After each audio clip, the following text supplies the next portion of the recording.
Halo, selamat siang dari kota Bandung. Berjumpa lagi dengan saya. Setelah sekian lama nggak bikin video, akhirnya kesampaian juga bikin video yang bikin semangat nih bikinnya. Karena ini smartphone yang sudah saya tunggu-tunggu sekian lama. Resminya di Indonesia konon akan dijual pada pertengahan bulan Ramadan nanti. Kebetulan ini kemarin saya temukan di salah satu toko online. Akhirnya saya beli, coba. Kemarin pesan, hari ini sudah datang. Great job, tapi bukan smartphone ini. Ini sih Meizu MX4 Pro.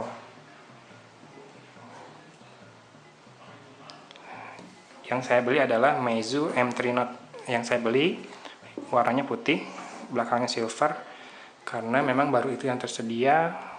Sebetulnya saya ngincar yang dark gray sih. Kita buka aja ya. Ini tadi udah saya buka segelnya.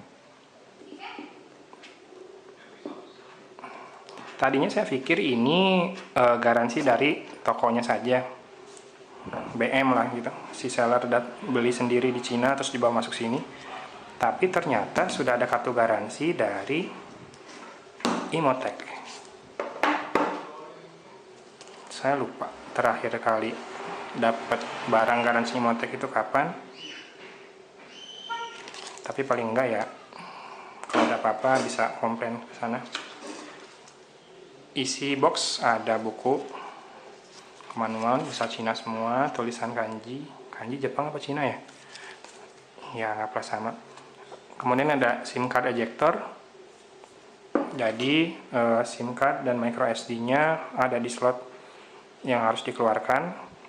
Masih pakai sistem hybrid, di mana slot kedua itu cuma bisa dipakai salah satu antara micro SD dan SIM card kedua.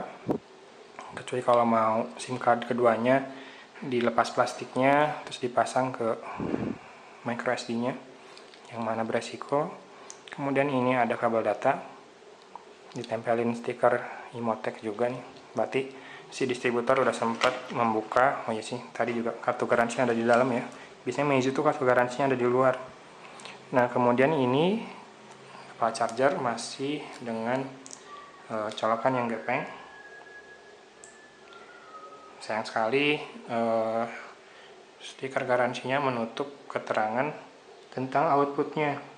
Tapi kalau tidak salah ini outputnya 2 ampere 5 volt. Nah, kita ambil handphonenya.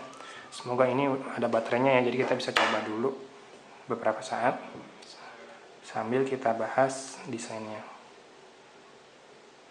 Oke, menyala.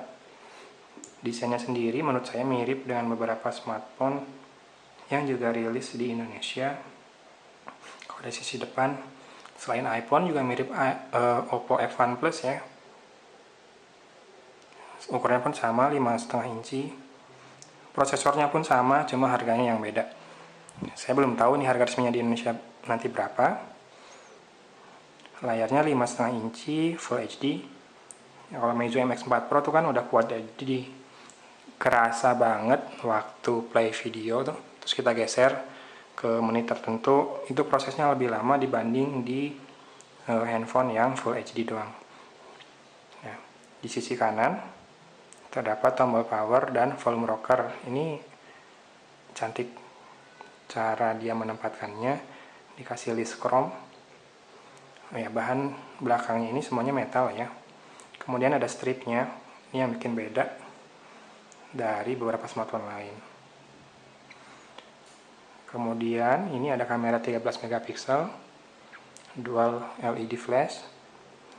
Nah, di kanan ini ada slot untuk SIM card dan micro SD. Ini ada keterangannya. SIM card pertama nano SIM, SIM card kedua juga nano SIM, tapi bisa bergantian dipakai dengan micro SD. Bagian atas hanya terdapat jack audio 3,5 mm dan noise cancellation mic. Kemudian bagian bawah terdapat port micro USB. Ya, belum USB Type C. Kemudian ada 2 speaker grill, kemungkinan besar salah satunya saja sih yang berfungsi sebagai speaker, karena saya nggak lihat ada lubang mikrofon utama. Kemudian di atas layar ada kamera depan dan juga ada sensor. Oke. Sudah terinstall Google Play, berarti nih kita cek dia versi Flyme OS-nya versi berapa. 5130A. Kalau 513 berarti versi stable. Cuma kalau A biasanya masih untuk ROM Cina. Dia yang globalnya, kalau nggak belakangnya G, itu belakangnya I. Kemudian kita cek storage-nya. Saya beli yang 32 GB ROM-nya dan RAM-nya 3 GB. Belinya 3 jutaan. Nggak tahu nanti harga resminya, harusnya sih di bawah itu ya. Kalau lihat bocoran dari salah satu suhu gadget Indonesia, konon katanya lebih murah 500.000 dibanding harga resmi nggak pakai Alcatel, Flash Plus 2 yang kemarin dirilis harga di global ya. Karena katanya lagi si Alcatel lagi, si Flash Plus 2 itu punya harga spesial di Indonesia. Kemudian kita mau ngecek untuk RAM-nya. Gimana ya lihat RAM? Oh, nanti deh kita install dulu aplikasi. Tapi yang pasti ininya saya suka nih, si MBAC-nya terasa lebih sensitif dibanding Meizu MX4 Pro. Mau lihat lagi gimana bentuknya sekeliling? Saya kasih lihat deh, diputar. Ya. Belum saya lepas plastiknya, belum beli case, takut kores.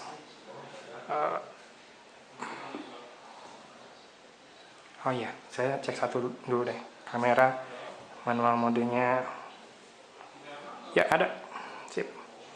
Shutter speed bisa sampai 10 detik. Fokus bisa makro. ISO sampai 1600. Exposure, saturation, contrast, dan white balance. Kurang lebih sama dengan yang di Meizu MX4 Pro ya. Oke, saya matikan dulu kameranya. Kita install beberapa aplikasi buat lihat benchmark dan kemampuan gamingnya. Tunggu ya.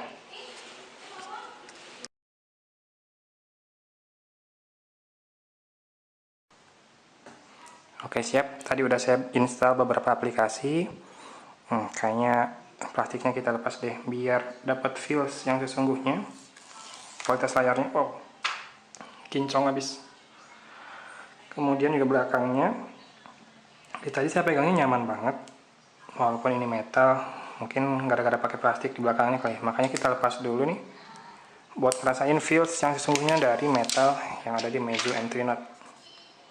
Kesat kok metalnya nggak terlalu licin, swear deh, saya pernah punya handphone metal yang licin banget, you know lah, yang rugi 1,5 juta pas dijual. Yang ini sih nggak terlalu licin, kesat, dan enaknya tuh kenapa ya, compact di tangan dibanding Meizu MX4 Pro yang sekarang ini saya pegang.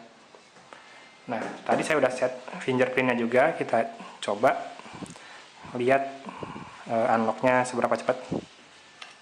Cepat banget kan. Kemudian tadi sudah saya tes beberapa hal.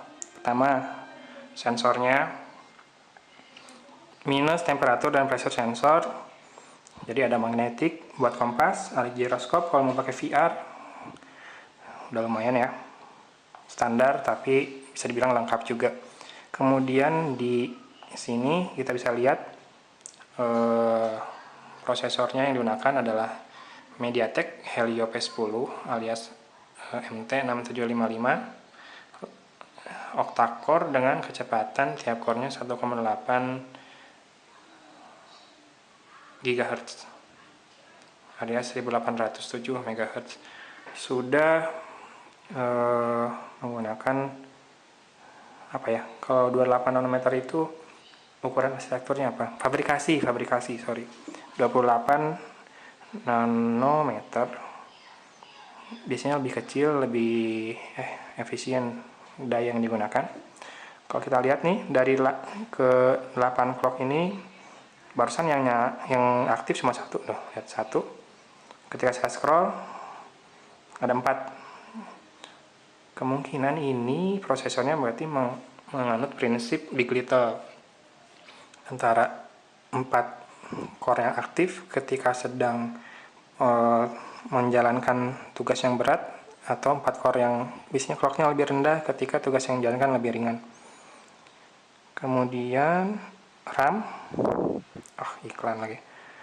CPU, barusan CPU sistem, RAM-nya 3 GB, walaupun secara real cuma sekitar 2,7 GB. Available-nya dengan membuka beberapa aplikasi ini tinggal 1,1 GB. Free space tinggal 23 GB dari 32, lumayan juga ya makan tempatnya. Apa lagi? CPU Z. Biasanya sih bandingin antara CPU Z dan AIDA 64. Si CPU Z tuh sering banget salah menampilkan informasi. Misalkan dari prosesor Snapdragon 415 sering dibaca sebagai Snapdragon 615. Kemudian nih ukuran layar dibilang 4,59 inci. Padahal ini kan 5,5 inci ya, 5,5. Oke, banyak iklan ya. Android versionnya masih 5.1 Lollipop, paling enggak udah nggak terlalu banyak bug dibanding 5.0, dan sudah support arsitektur 64 bit.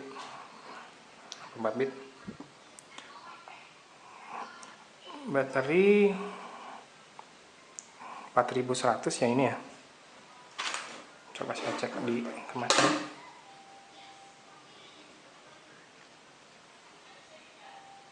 Ntar deh dicek.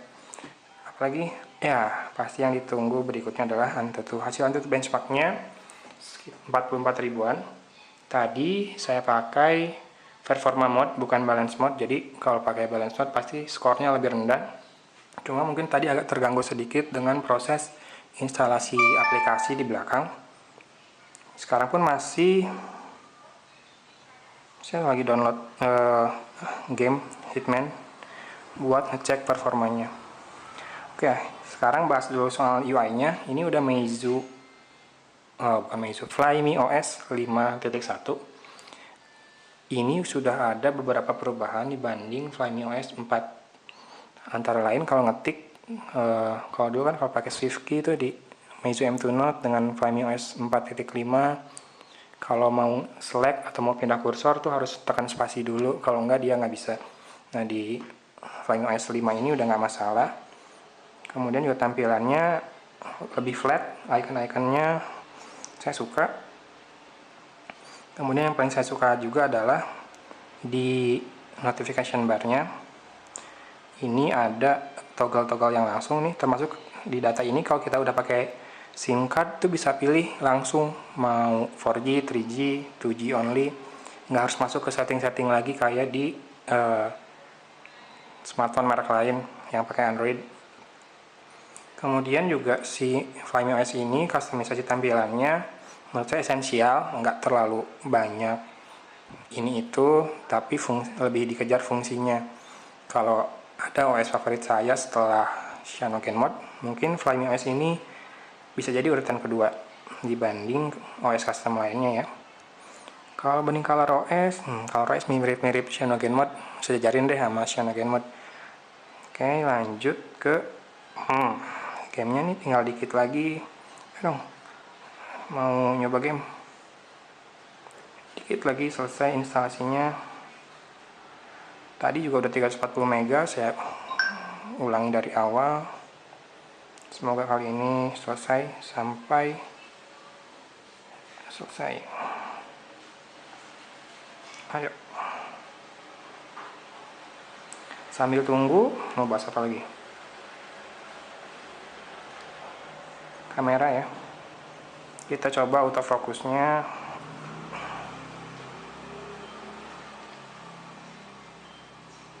Lumayan cepat. Walaupun mungkin nggak secepat device-device yang sudah pakai laser autofocus. Kita coba mode manual. Biasanya kalau ISO-nya rendah dia akan lebih gelap, maka kita butuh shutter speed yang agak lama untuk mengumpulkan cahaya lebih. Kemudian kita buat makro. Ini harus jangan goyang pegangnya. Hasilnya terlalu terang malah. Shutter speednya kita turunin lagi. Fokusnya masih makro. Paling dekat segimana ya? Ini nggak dapat. Segini. Manual fokus tapi kok kayak dia refocus lagi ya? Oh, ayo dong, jangan auto. Kayak gitu. Lumayan jelas hasilnya. Nanti kita tes di kondisi low light. Saya posting di Instagram ya. Dan untuk yang nunggu review lengkapnya, saya pastikan lagi bahwa ini akan di review lengkap dalam bentuk tulisan juga.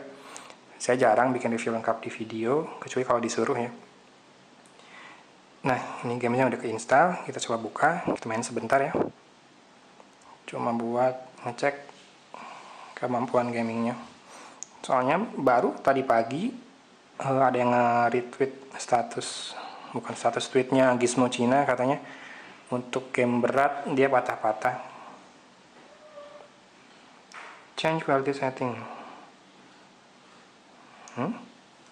Maksudnya apa nih?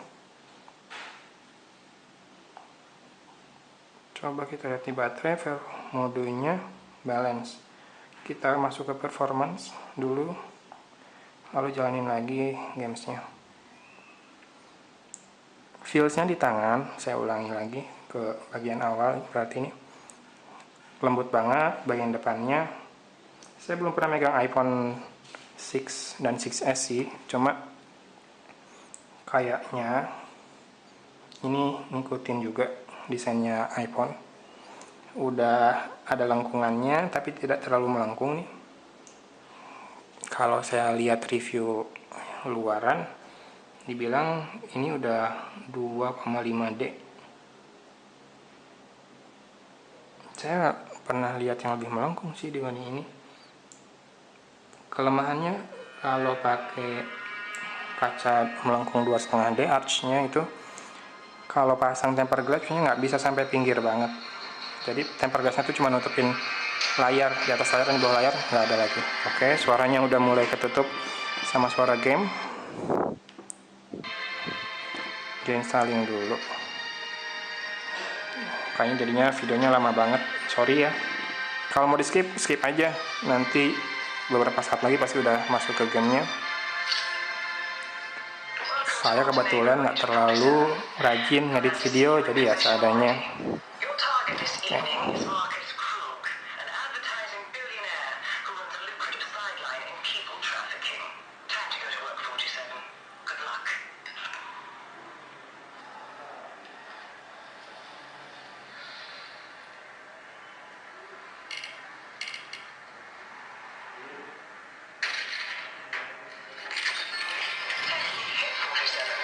Nggak ada masalah sih dengan game berat. Apa perlu dicoba lebih banyak lagi mungkin ya di game-game balap mungkin. Oh iya betul nih, si speakernya ternyata yang ini aja. Jadi hati-hati kalau lagi main game, jangan terlalu gini tangannya nih, karena akan nutup suara. Mungkin gini aja, tapi bagus.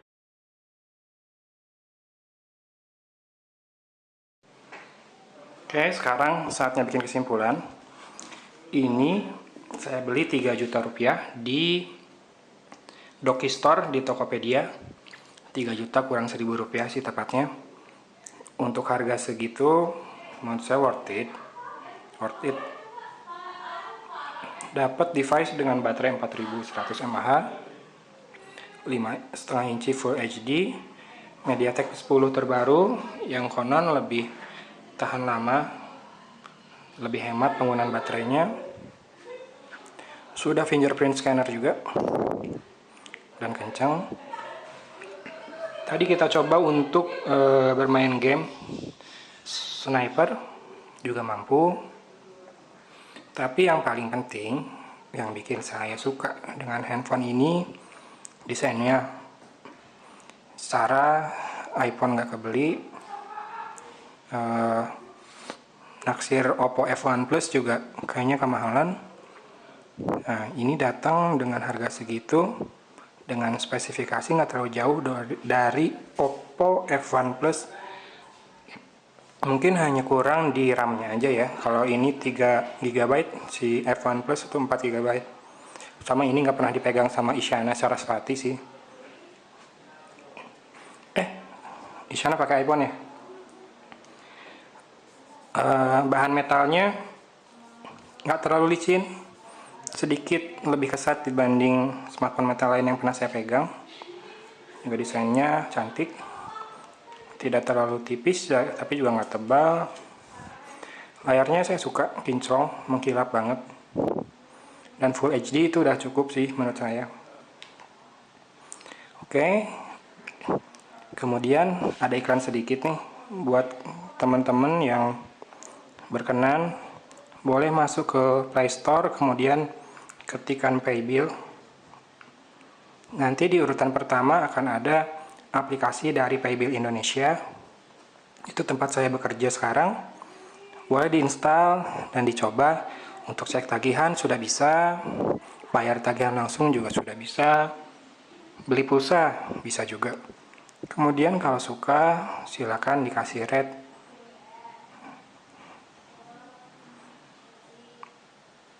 Sekarang rate-nya masih bagus karena mungkin yang pakai belum banyak. Semoga tetap bagus sih sampai nanti. Kemudian kalau sudah dibuka nanti dapat aplikasinya yang cantik juga, cocok sama handphonenya. Di sini sudah bisa cek tagihan tanpa login, tapi kalau mau login juga bisa. Saya sembunyikan dulu passwordnya.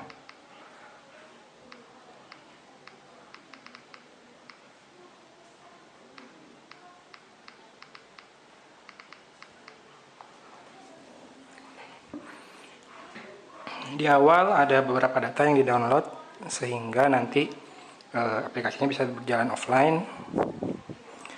Bisa dilihat nih, saya punya tagihan sudah dibayar menggunakan aplikasi ini.